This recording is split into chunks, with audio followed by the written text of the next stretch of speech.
Alors, je vous invite à être attentif à un poème.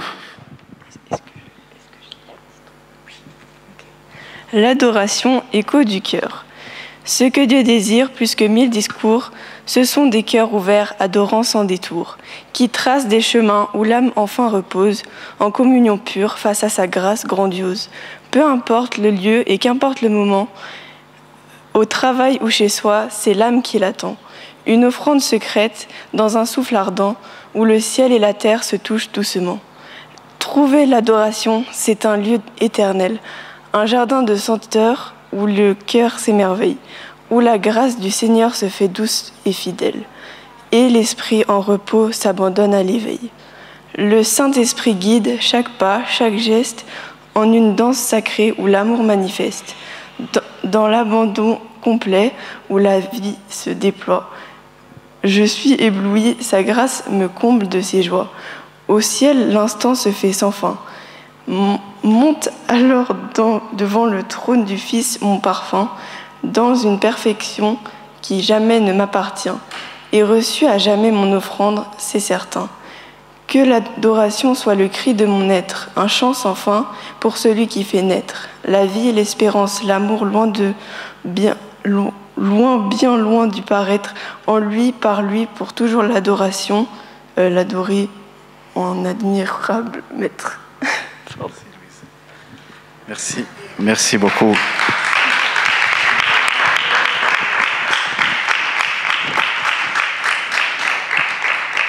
L'adoration, on a peut-être chacun une définition qu'on aimerait donner sur ce qu'est le fait d'adorer. Et l'être humain, vous et moi, on est fait profondément, intrinsèquement pour adorer. Et si on n'arrive pas à adorer Dieu parce qu'on ne l'a pas rencontré, on va adorer autre chose. Même parfois en tant que chrétien, on a envie d'adorer autre chose. C'est subtil, c'est pas forcément à se prosterner devant une statue de pierre ou de bois, physiquement, mais dans nos pensées, on va avoir une tendance à ériger quelque chose qui fait que c'est quelque chose auquel on tient, et le Seigneur dans sa grâce ne veut pas de rival. On l'a chanté tout à l'heure aussi. Et donc dans nos cœurs et nos pensées, s'il y a quelque chose qui devait être comme une idée et qui devient une idole, parce que c'est le même mot à la base, eh bien le Seigneur entend renverser cela par sa parole. Donc Dieu veut qu'on ait des cœurs entiers pour lui et qu'on soit des adorateurs et des adoratrices, n'est-ce pas, entièrement et à 100% pour lui.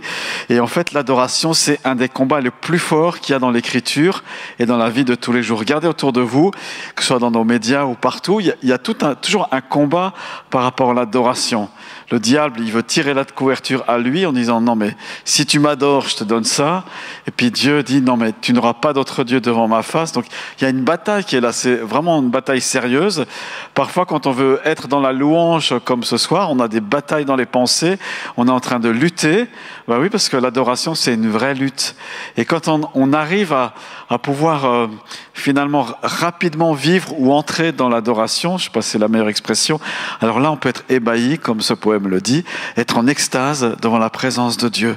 Mais si on se sent loin, spirituellement parlant, c'est qu'il y a des choses encore à se débarrasser qui nous empêchent d'adorer Dieu. Et le Seigneur veut, voilà, des cœurs sans partage, n'est-ce pas? On ne peut pas adorer l'un et servir l'autre. On ne peut pas servir deux maîtres, dit Jésus. Comme il dit dans ce passage de Matthieu 6, voilà, faut choisir, quoi. Tu veux adorer Dieu ou tu veux adorer l'argent? Voilà, il met au défi ses disciples par rapport à ça. Alors ce soir, je vous propose un petit parcours dans la parole de Dieu à travers des personnages bibliques, donc des hommes de Dieu, qui ont découvert ce qu'était l'adoration, sachant qu'ils n'avaient pas, eux, la Bible qui leur disait comment adorer. Ils avaient une soif de Dieu, un désir de le rencontrer, qui conduisait à venir dans la présence de Dieu. En dépit de leur ignorance, en dépit du fait qu'ils étaient dans l'ancienne alliance, et on va voir cela. 3 personnages, d'abord, qui nous parlent de la qualité de l'adoration. Notre adoration, elle doit être de qualité, elle doit être parfaite. 3 qualités de l'adoration. Le premier, c'est Noé. Quand on lit Noé dans le livre de la Genèse, eh bien, pour Noé, l'adoration, c'est synonyme d'alliance. Une alliance. En fait, on ne peut pas vraiment adorer Dieu si on n'a pas fait alliance avec lui. Si on n'a pas signé le contrat spirituel que Dieu nous dit. Donne-moi ta vie et tu pourras m'adorer, quelque part, c'est un peu ça. On ne peut pas adorer si on n'a pas donné toute sa vie à Dieu. L'adoration de Noé est marquée par l'alliance que Dieu établit avec lui. Ça va faire plaisir à ceux qui sont les écologistes dans nos partis, peut-être vous. Après le déluge, Noé construit un autel et offre un sacrifice agréable à Dieu. En réponse, Dieu établit une alliance avec Noé et toute la création, promettant de ne plus jamais détruire la terre par le déluge. C'est dans Genèse chapitre 6 et chapitre 8. En fait, quand tu fais une alliance comme Noé, Dieu fait alliance au travers de Jésus, son Fils, et du sang de Jésus. Mais dans les alliances précédentes, comme celle-là, on comprend que c'est un contrat, donc une alliance. On fait un avec Jésus et on est dans l'adoration devant lui. Il y a cette notion, en fait, que autour de nous, il y a un rétablissement qui doit se produire. La terre, malheureusement, elle a été malmenée. L'être humain n'a pas su bien gérer ce jardin que Dieu lui confiait. Voilà, il y a tous les travers qu'on sait aujourd'hui sur la destruction des espèces, etc. Alors que toute la terre est censée pousser vers l'adoration, elle est abîmée. Mais toi, quand tu fais alliance avec Dieu en Jésus-Christ, eh bien, dans ta vie et autour de toi, les choses se rétablissent. La gestion de ton temps s'harmonise avec celle de Dieu. Enseigne-nous à bien compter nos jours, etc. Vous voyez, il y a une harmonie qui se place dans nos vies, alors que tu fais alliance comme Noé a fait entre Dieu et toi. Dieu fait alliance avec toi. Ça, c'est le premier point. Donc, il y a une qualité qui est de l'adoration, c'est l'alliance. Le deuxième point, c'est ce que David nous apprend. Le roi David, déjà tout jeune, il savait adorer. Et il s'est laissé aller dans l'adoration, dans le bon sens du terme. David compose des psaumes dont certains sont appelés psaumes des montées ou chants de pèlerinage. Ce sont les psaumes 120 à 134, avec ce fameux psaume où il est dit « Je suis dans la joie quand on me dit « Allons à la maison du Seigneur ». Vous voyez, on monte à Jérusalem. David écrit des chants au fur et à mesure que l'Israélite monte à Jérusalem et à la maison de Dieu. Il chante les chants comme ça, c'est graduel, il y a une gradation, comme si vous montez un escalier et vous êtes de plus en plus proche de Dieu. Pour David, c'est ça. Alors, qu'est-ce que ça nous apprend, ces psaumes ? Pour David, l'adoration s'exprime de manière différente et peut-être et notamment au travers des arts et des dons que Dieu t'a donnés. Pour ça que ce poème-là, qui était lu tout à l'heure, je ne sais pas si vous avez fait attention, il était en rime, en vers, enfin voilà, c'était rythmé, etc. Vous avez peut-être l'âme lyrique pour parler à Dieu, pour adorer Dieu. Pourquoi pas le faire par écrit ? Ne pas le faire par écrit, hein ? Vous pouvez chanter, mais vous pouvez écrire aussi à Dieu. Dieu sait lire, hein ? Ben oui. N'est-ce pas ? Il nous a donné un livre à lire, parce qu'il sait écrire et lire. Il sait inspirer. Il n'y a pas que les chants, il n'y a pas que l'écriture, il y a la danse, etc. Il y a plein de manières d'adorer Dieu à travers ce que nous sommes. C'est ce que David nous apprend. Il s'est défait de ses habits, n'est-ce pas ? Et la Bible nous apprend qu'il a dansé nu devant Dieu. Il s'est dépouillé. Alors, il avait juste un pagne, c'était pas une nudité complète. Il était, dénudé de ses habits royaux, de ses apparats, et il a dansé nu devant Dieu, comme dit la Bible. Quand on est devant Dieu, il faut venir nu, simplement. Il n'y a rien qui doit nous couvrir. Notre propre justice, il faut s'en débarrasser. Nos propres manières de faire, il faut s'en débarrasser. Nos rythmes aussi, parfois, on a envie de chanter toujours le même chant, et peut-être c'est pas le chant de l'Esprit de Dieu qui est là, c'est peut-être pas la pensée de Dieu. Laisse-toi saisir par le Saint-Esprit. David a appris ça. Et lorsque tu adores vraiment Dieu comme David, tu as peut-être envie de danser chez toi ou à l'église, très bien, eh bien ça fait fuir l'adversaire. Ça le met en déroute. Tes ennemis disparaissent. Lorsque tu es face à la tentation ou à une épreuve, commence à adorer Dieu, vraiment, de tout cœur. Et tu verras, l'ennemi ne tient pas dans ces moments-là. Ton esprit devient clair, la confusion disparaît, la victoire est là. Tu vois que tu as des tout petits ennemis, ils sont tout minuscules, des mignons, les Lilliputiens, là, n'est-ce pas ? Alors, adore Dieu et on se maintient dans l'adoration. On peut se maintenir comme David tout au long de nos journées. Et puis, une troisième personne, donc non seulement l'adoration, c'est une alliance, c'est un chant de pèlerinage graduel, mais c'est ce que Jésus nous apprend. Tout à l'heure, il était parlé de cette femme, entre guillemets pécheresse, vilaine pécheresse, oh là là, Jésus n'est pas souillé par son péché à cette femme, mais il lui apprend l'importance de l'adoration qui se fait uniquement par le Saint-Esprit. Jésus enseigne que l'adoration véritable n'est pas limitée, plus limitée à un lieu physique, mais qu'elle est rendue possible uniquement par l'Esprit Saint. Ceux qui adorent doivent le faire en esprit et en vérité, car Dieu cherche de tels adorateurs. Cette adoration est une connexion profonde avec Dieu, rendue possible par l'Esprit Saint qui nous guide dans la vérité et la communion avec le Père. L'Esprit Saint. Recevez, dit Jésus à ses disciples, l'Esprit Saint. Recevons l'Esprit Saint ici, maintenant, n'est-ce pas? Adorons Dieu dans nos cœurs, dans nos pensées. Tu peux adorer Dieu n'importe où, dit Jésus.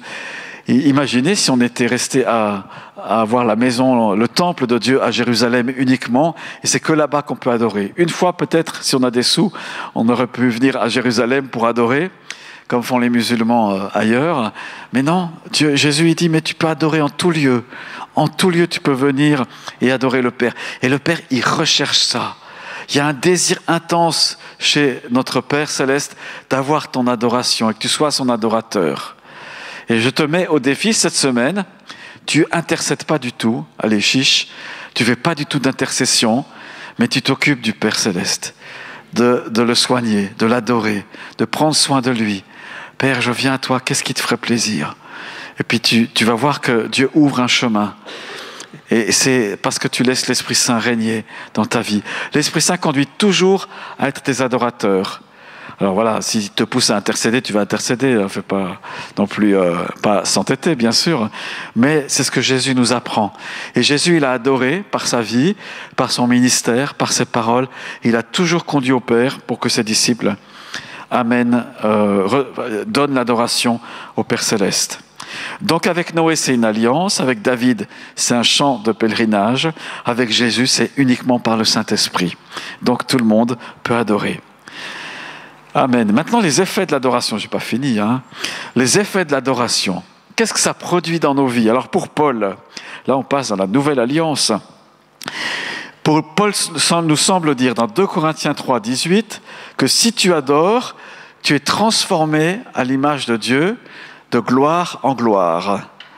Si dans ta vie, tu n'as pas un sentiment de progresser avec Jésus, si tu stagnes, j'aime bien ce mot stagne, on dirait un mot allemand, tu vois, comme ça, qui pose des trucs. Si tu as l'impression de stagner, tu n'avances pas, tu crois, tes prières, tu les fais un peu toujours les mêmes, va avec Paul, va auprès de l'apôtre Paul, de ce qu'il écrit, et tu vas voir qu'en adorant, c'est une transformation, littéralement c'est une métamorphose, 2 Corinthiens 3, 18. Alors, 2 Corinthiens 3, 18.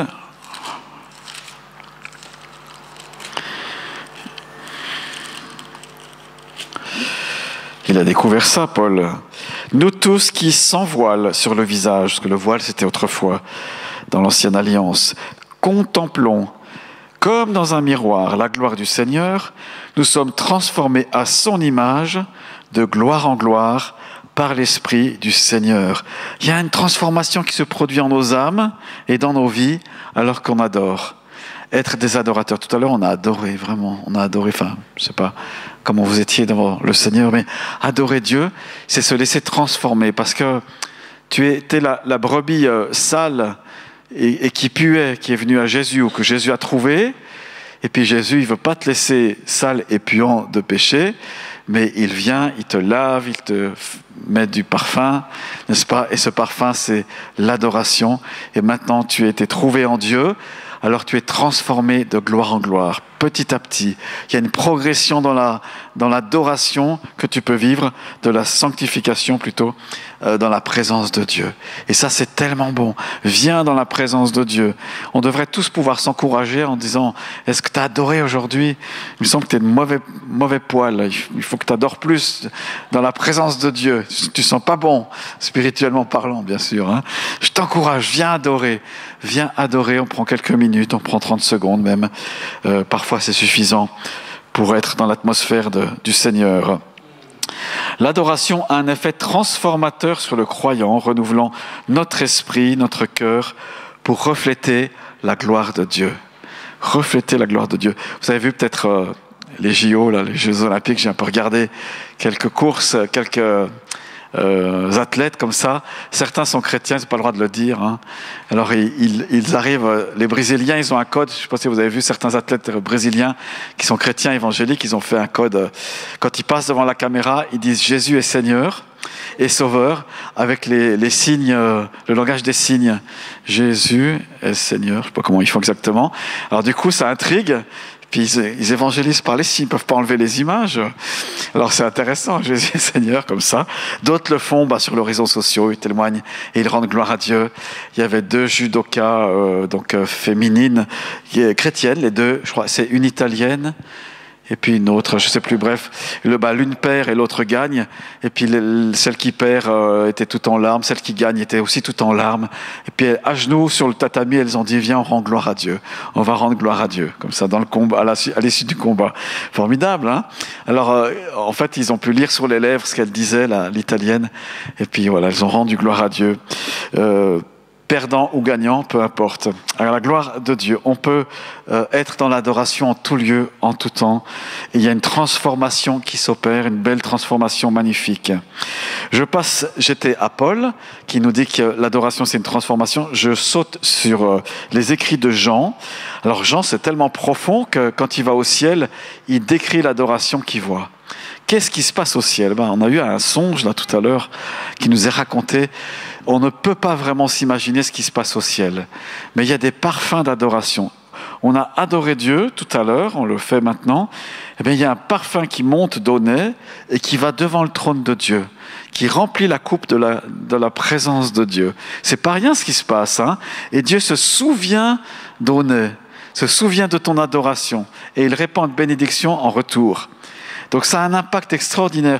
Ton adoration dans le lieu secret à la maison, ou ce soir, ça monte vers le Seigneur. Puis tu vas dire, ouais, mais je n'étais pas bien disposé. Non, mais ça ne fait rien, tu as adoré Dieu. Dieu ne demande pas ta perfection, c'est lui qui rend parfait et qui est parfait. Mais ton adoration monte devant Dieu et c'est une adoration qui est rendue parfaite. Alors, l'apôtre Jean, le prophète Jean, Apocalypse 22, versets 3 et 4,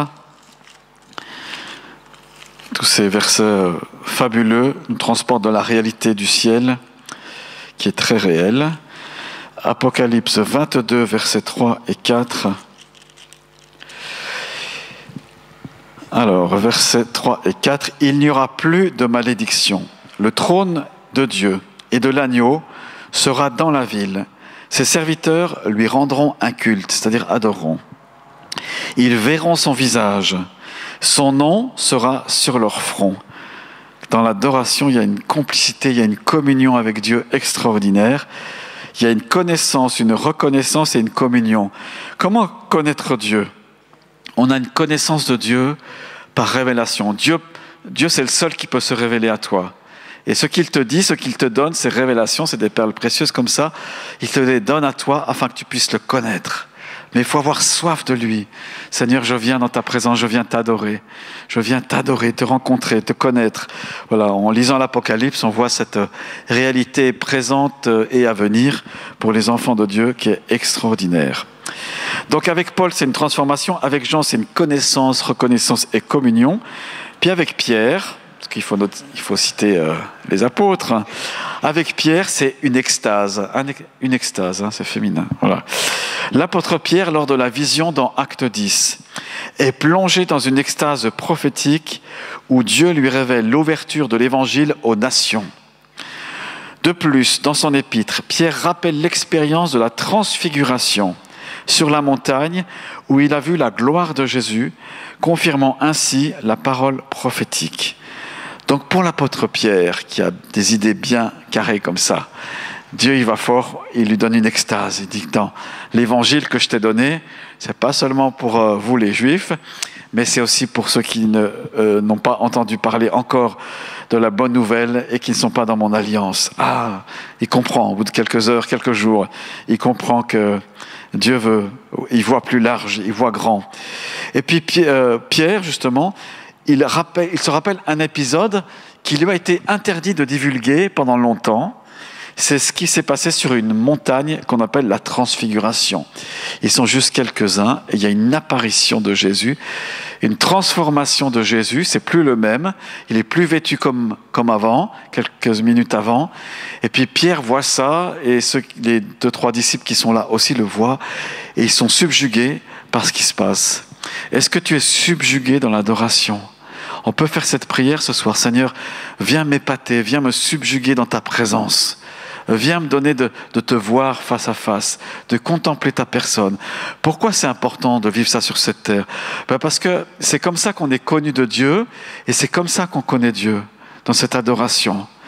Plusieurs chrétiens ont fait des expériences fabuleuses dans le ciel ou ici, avant leur mort. Ils ont été dans l'extase, ils ont vu Dieu. Ça a bouleversé leur vie. Certains, Jésus les a pris par la main, il leur a fait voir les enfers ou autres. Ça a transformé leur vie. C'était extraordinaire. Il y a un beau témoignage d'un petit enfant, c'est fabuleux. Les Américains ont fait un film. C'est un couple, une famille chrétienne. Je ne sais plus le titre de ce témoignage, vous le trouvez sur YouTube. Ils ont un petit garçon qui décède, un petit enfant qui décède comme ça. Je ne sais plus les circonstances exactes, mais vous pouvez retrouver ça facilement sur Internet. Je crois qu'ils sont pasteurs, les parents sont pasteurs dans une petite communauté aux États-Unis profonde, n'est-ce pas ? Ils sont pasteurs, l'enfant décède, terrible, etc. Et l'enfant se réveille, ressuscite à l'hôpital. Et puis voilà, la vie reprend son cours, voilà, l'Église continue, etc. Ils ont vu un miracle, Dieu s'est manifesté glorieusement. Et puis, petit à petit, l'enfant raconte ce qu'il a vécu. Et il dit à ses parents, à un moment donné, je ne sais pas quel âge il a, 4-5 ans, il dit à ses parents, j'ai vu ma sœur. Il n'a pas de sœur sur terre, là. Il n'a pas de sœur. Et puis la maman regarde son mari et dit « Mais comment tu sais ça ?» Parce qu'en fait, la maman, elle a eu une fausse couche et donc il y avait une fille qui devait naître et qui n'est pas venue au monde. Et en fait, elle dit « J'ai vu ma sœur au ciel. Elle est comme ça, etc. Elle a tel âge à peu près. J'ai vu ma sœur. » Et les parents se regardent tout ébahis. Et puis il y a quelqu'un qui m'a accueilli au ciel, et c'était l'arrière-grand-père, il y avait l'arrière-grand-papa. Il a dit, j'ai vu l'arrière-grand-papa ou grand-papa, donc l'enfant ne l'a pas connu. Et en fait, il est pas comme sur la photo, il décrit le grand-papa, etc. Et il m'a accueilli et il a dit, je suis content de ne pas être le seul de la famille, quelque chose comme ça, au ciel. Enfin voilà, je redis maladroitement ce qu'il dit, mais c'est tellement interpellant.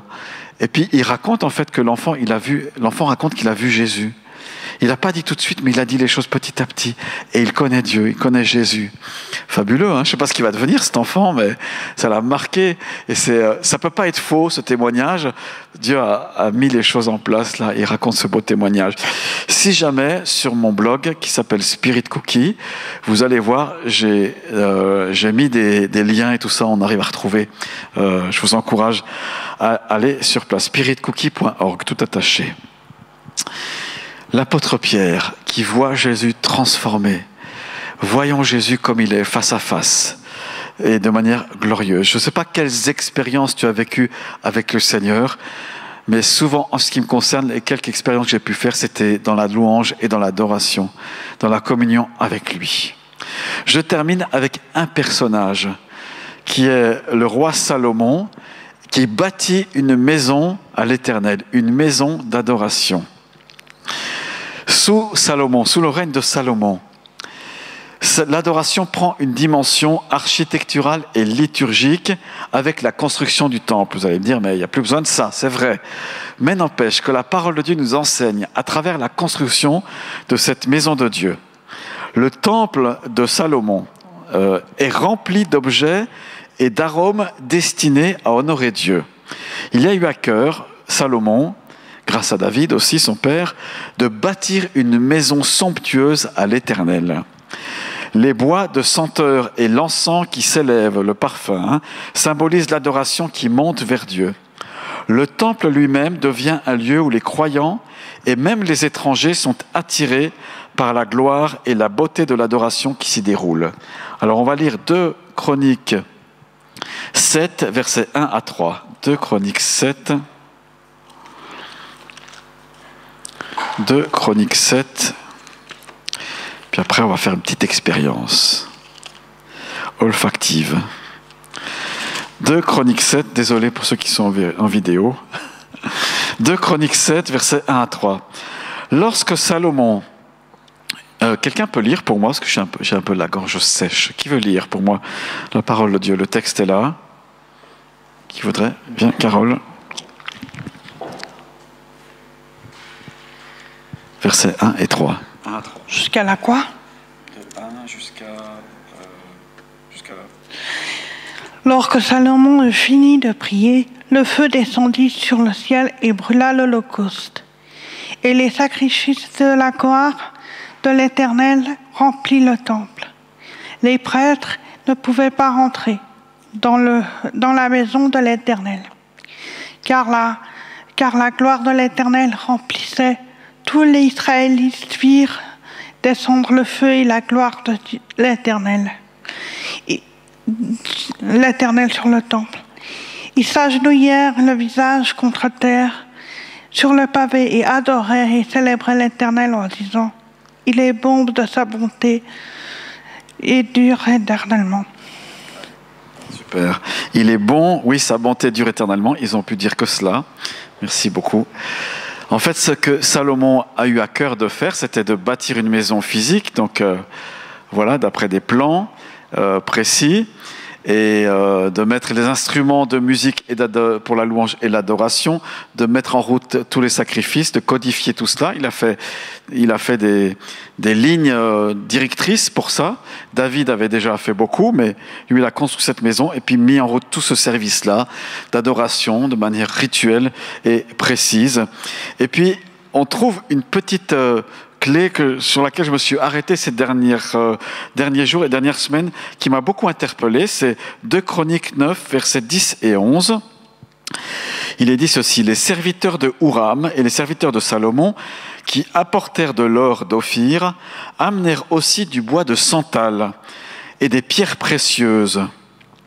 Le roi fit avec le bois de santal des voies d'accès pour la maison de l'Éternel et pour la maison du roi, ainsi que des harpes et des luttes pour les chantres. On n'en avait pas vu de semblable auparavant dans le pays de Juda. En fait, c'était intéressant, l'idée de Salomon, c'est de dire pour accéder à la maison de Dieu, ou pour circuler, pour accéder au temple de l'Éternel, ici, on va faire des chemins, et ces chemins, ils seront faits en bois de santal, des voies d'accès, il dit, des bois de santal. Alors, dans l'hindouisme ou dans les pays d'Asie de l'Est, c'est un bois qui est sacré. On ne va pas le considérer comme ça, bien sûr, mais néanmoins, il y a quelque chose de particulier. Et j'imagine l'Israélite qui veut adorer Dieu, ou même Salomon, et on veut aller avec lui à quelque part, on va dire, je vais aller à la maison de Dieu, et pour y aller, c'est pas des routes pavées ou des cailloux, on se fait mal aux pieds, mais il a eu à cœur d'aplanir les voies d'accès. Et puis, puisque c'est du bois de santal, un bois précieux, il y a une odeur légère et subtile qui monte et qui pousse à l'adoration. Et si nous parlons du parfum ou des odeurs, c'est intéressant. Il y a des mauvaises odeurs, on le sait tous, n'est-ce pas? Ça n'encourage pas à l'adoration. Je ne suis pas en train de vous dire qu'il faut acheter des bâtons d'encens à la Migros ou ailleurs, mais il n'empêche que dans la présence de Dieu, il y a peut-être des choses qui peuvent favoriser à la louange et à l'adoration. Alors je mets de côté tout ce qui est mystique ou superstitieux, mais j'ai pris avec moi de l'essence du bois de santal.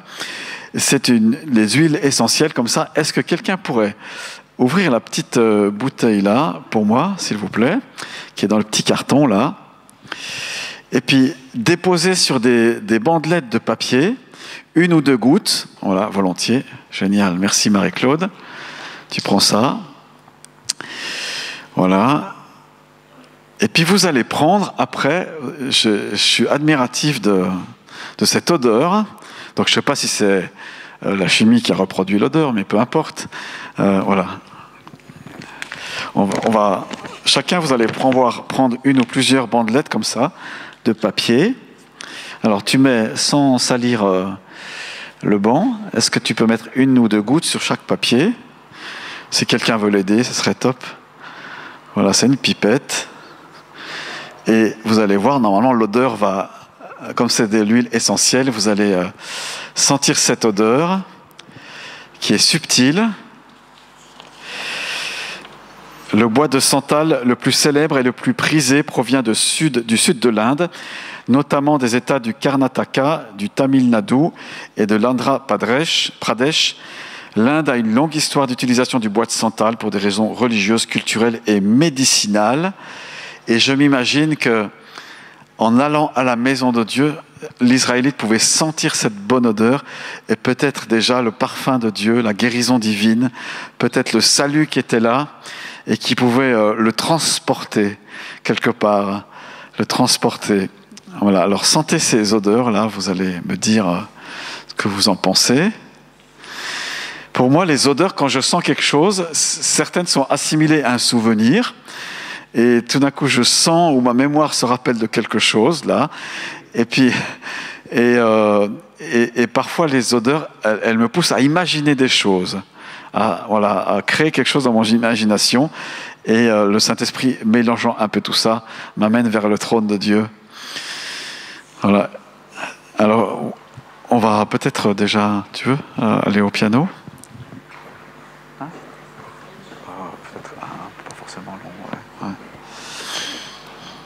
Alors, prenez ces papiers-là et vous les sentez, vous vous laissez imprégner de cela. Donc, la maison de Dieu ne sentait pas un vieux grenier ou une cave mal aérée, n'est-ce pas, ou un frigo qui n'a pas été nettoyé depuis longtemps, mais la maison de Dieu sent cette présence de Dieu, la grâce de Dieu. Donc, je vous parle ce soir d'adoration, de Salomon qui s'est construit une maison pour Dieu, la plus belle, il la voulait, pour l'Éternel. Tout était doré, tout était en bois précieux, tout était glorieux, pour que le peuple de Dieu puisse s'approcher du Seigneur au plus près. Les instruments de musique étaient aussi en bois de santal, et ça diffusait un parfum, je ne sais pas, vous sentez ou pas? Oui? Alors il y a un parfum supérieur, c'est celui de la présence de Dieu, de notre Père Céleste. Et je rappelle que l'adoration, c'est une transformation pour Paul. L'adoration pour Jean, c'est une communion avec Dieu. Pour Pierre, c'est une transformation, une métamorphose, une contemplation. Pour Noé, c'est une alliance. Pour Jésus, c'est un transport par l'Esprit Saint. Pour David, c'est des chants d'adoration qui montent vers Jérusalem, la Jérusalem céleste. Alléluia. Je vous invite à adorer simplement.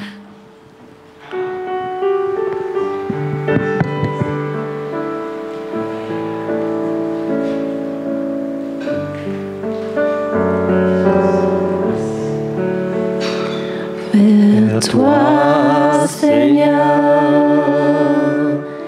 j'élève ma voix pour t'adorer, mon Sauveur, mon Roi. Reçois, Seigneur, comme un doux parfum, l'amour et le chant de nos cœurs reconnaissants.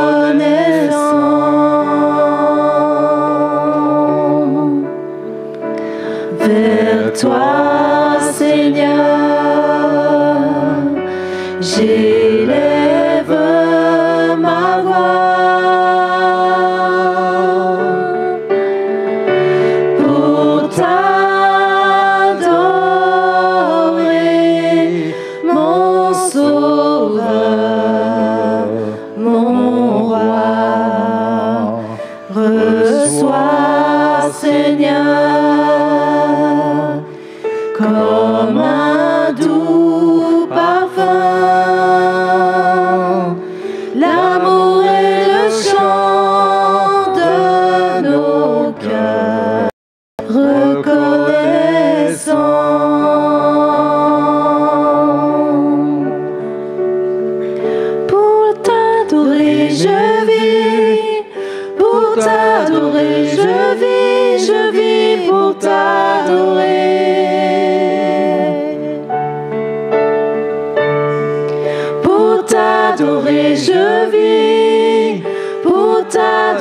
je vis pour t'adorer.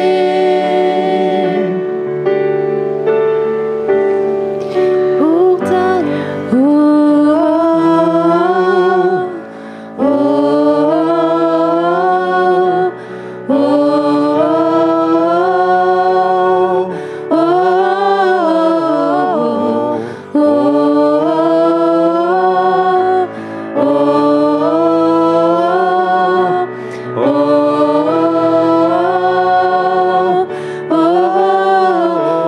t'adorer, je vis pour t'adorer.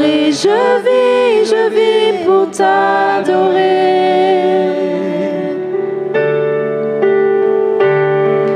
Pour t'adorer, je vis pour t'adorer. Je vis pour t'adorer.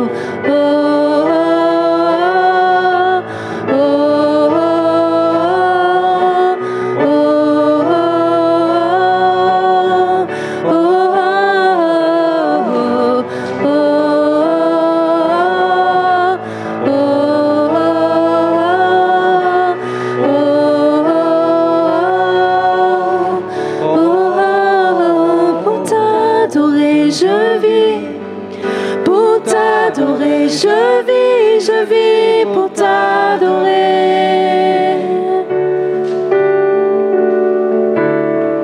Pour t'adorer, je vis pour t'adorer, je vis pour t'adorer.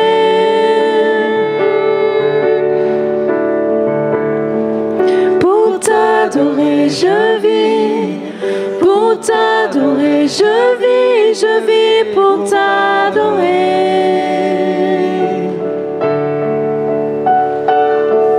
Pour t'adorer, je vis pour t'adorer, je vis pour t'adorer.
Je vis pour t'adorer,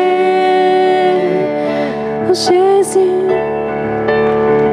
Pour t'adorer, je vis pour t'adorer, je vis pour t'adorer.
immolé pour nos péchés.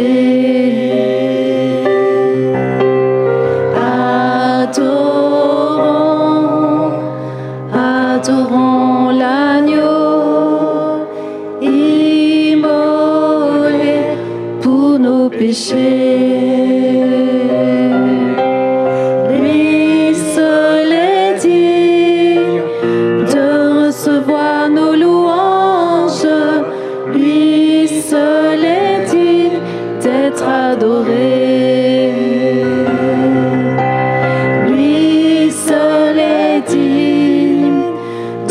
Recevoir nos louanges, lui seul est digne d'être adoré. Adorons, adorons Jésus, crucifié pour nos péchés.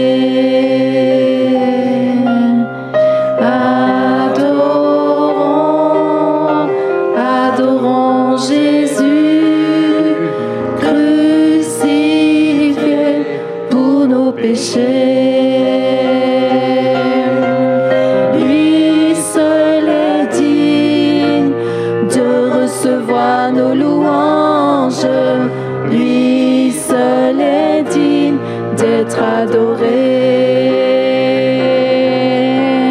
Lui seul est digne de recevoir nos louanges, lui seul est digne d'être adoré.